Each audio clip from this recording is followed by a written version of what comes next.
होता सुरुवातीला, नंतर पुन्हा तुम्ही काँग्रेससोबत आले. मी दरवेळेस तुम्हाला असं काँग्रेस का फसतो आणि तुम्ही का पक्ष जाता? राष्ट्रवादी तुम्हाला दरवेळेस फसवतो, तुम्ही पक्ष जाता. नाही, आम्ही फसले गेलो नाही, आम्ही गाफील नव्हतो. ज्यावेळी आम्ही दक्ष होतो, म्हणून काही पुढे चाललं असलं तरी बॅकडोर आमची चर्चा चालू होती. जसं सांगितल्याप्रमाणे की आमचे सीट शेअरिंगचा फॉर्म्युला आता झालेला आहे. घटक पक्ष आहेत, मग ते रासपाचा पक्ष आहे, आमच्याकडनं आरपीआयचे अर्जुन दांगलेजी आहेत, त्यांनाही आहे. आता जे जे घटक पक्ष आहेत त्यात MNS सारखा पक्ष आहे, हे आम्ही आमच्या स्तरावरती आमची चर्चा सुरू आहे आणि आज दुपार किंवा संध्याकाळपर्यंत त्याही बाबतीतला अंतिम निर्णय, कारण कालच हे डिस्कशन झाल्यानंतर नेमकं काय करायचं किंवा कुठच्या सीट द्यायची हा प्रश्न आहे. पण सकारात्मक त्याच्यावर पण दुसऱ्या बाजूला आमचे काही प्रमुख लोक चर्चा करून तो अंतिम स्वरूप देखील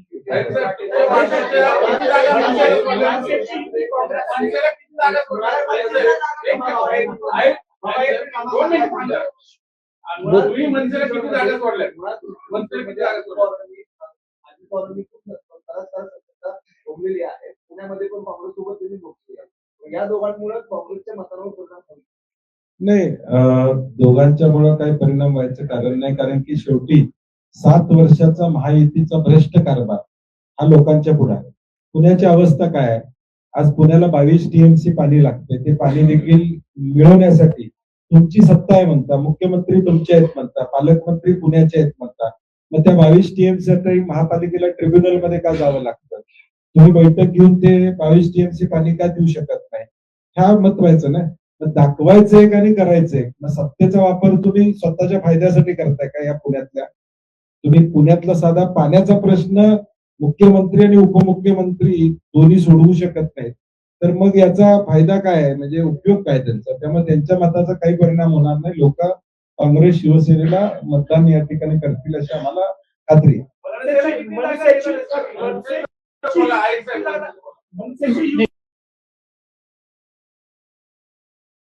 मनसेबरोबर आमची वेगळी चर्चा चाललेली आहे आणि त्यांची एक खूप मोठी यादी होती. परत मग 2 चर्चा झाल्या. आदित्य शिरोडकरजींनी आमच्या वतीने त्यांच्याशी बोलवलं होतं.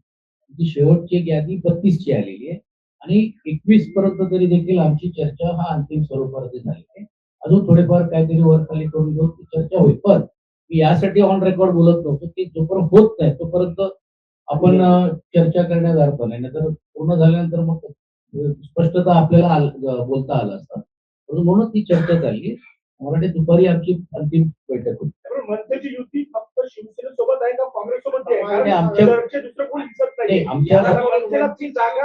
आमची ऐका, घटक पक्ष म्हणून घेऊन आम्ही आमची आता काही भागांमध्ये त्यांच्या बरोबर त्यांची युती आहेत नाहीये, काही भागावर आमची पण नाहीये. तर उदाहरण द्यायचं असेल वंचित आहे, वंचित तिकडे मुंबईला आमच्यावर लढणार आहेत की नाही हा प्रश्न आहे. पण तो शेवटी जे विरोधातली जी पक्ष आहेत ते एकत्र यायला पाहिजे ही त्याच्या मागची भूमिका आहे.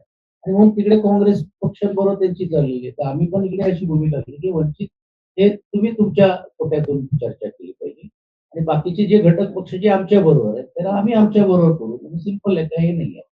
आघाडीला पोर्टेबल आघाडी म्हणायचं का? पोर्टेबल सॉरी नाही, आता कॅबिनेटला दर आठवड्याला कॅबिनेटला बसणारे जर वेगवेगळ्या निवडणुका लढवत असतील तर आम्ही निदान विरोधी पक्षात आहे.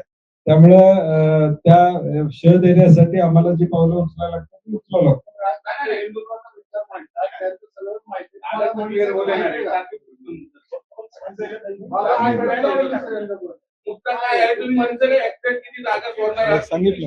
मी सांगितलं ना तुम्हाला, ऑलरेडी बोललोय मी.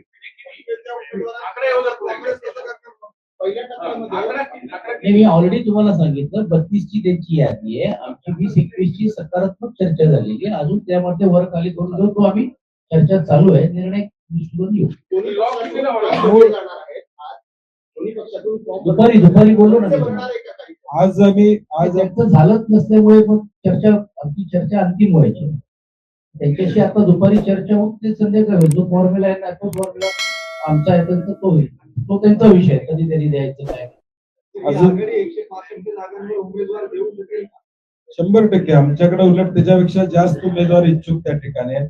इच्छुकांची संख्या कमी नाही आहे. 165 पेक्षा जास्त उमेदवार आमच्याकडे इच्छुक आहेत आणि या इच्छुकांच्या संख्येवरून आम्हाला जो मेसेज येतो लोकांच्या मध्ये की जे महायुतीचं जो काही कारभार आहे तो लोकांना रुचलेला नाही. जे नवे वेगवेगळे कायदे केलेले आहेत, म्हणजे महापालिका ही स्वायत्त संस्था म्हणून आपण त्या ठिकाणी मानतो.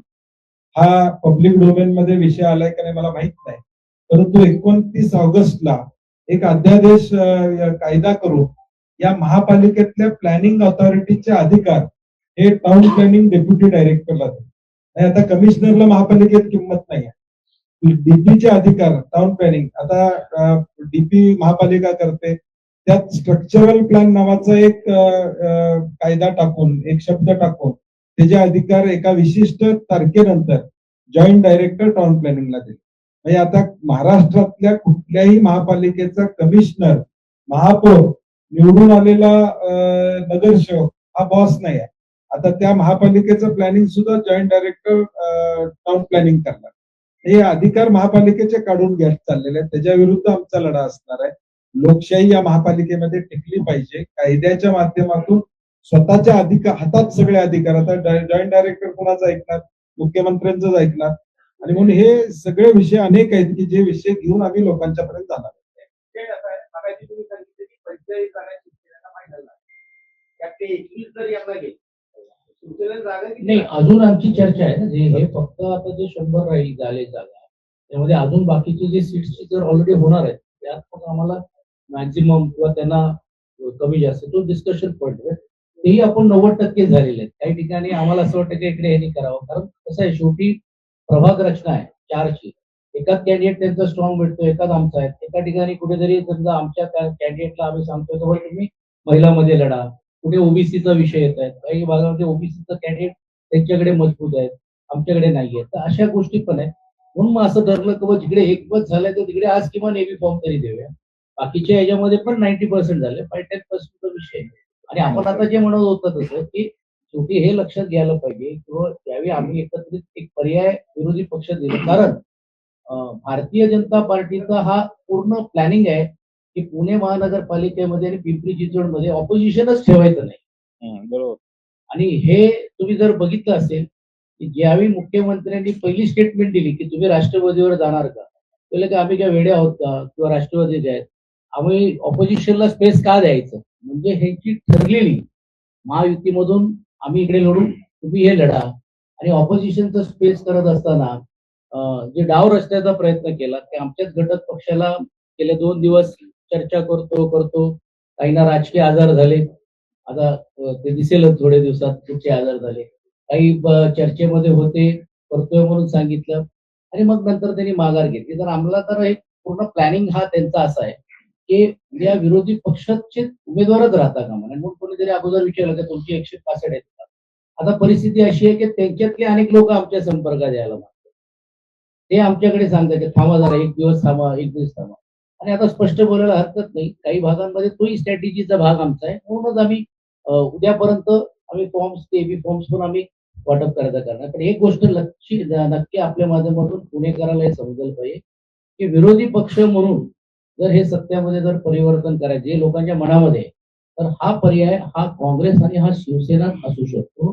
कारण राष्ट्रवादी काँग्रेस पक्ष हा सत्तेतलाच पक्ष, ज्याचा उल्लेख बंटीजींनी केलं की त्यांना काही गोष्टी करता आल्या असत्या, ते फेल झालेले आहेत. आणि ऑपोजिशनचा स्पेस राहू नये म्हणून ती एक स्पेस तयार करायचं आणि नंतर मग परत सत्तेत सामील व्हायचं. म्हणजे एवढंच जर वाटत असेल तर राष्ट्रवादी अजितदादा गटाने हे जाहीर केलं पाहिजे की बाबा महानगरपालिकेमध्ये आम्ही बहुमतावर आलो, तर आम्ही बहुमत आम्हाला मिळालं नाही तर आम्ही भारतीय जनता पार्टीवर जाणार नाही, हे जाहीर करावं त्यांनी. म्हणजे आम्ही समजू की हा यांना खरोखरच विरोधी पक्षाची भूमिका घेऊन लढायचंय. म्हणजे बोलायला वेगळं बोलायचं, कॅबिनेटमध्ये एकत्र बसायचं आणि 15 दिवसाचा म्हणजे काय म्हणतात तात्पुरता घटस्फोट घ्यायचं आणि परत आम्ही एकमेकांशी एकत्रित बोलून घेऊन गप्पा मारायची, अशी भूमिका त्याची दिसते.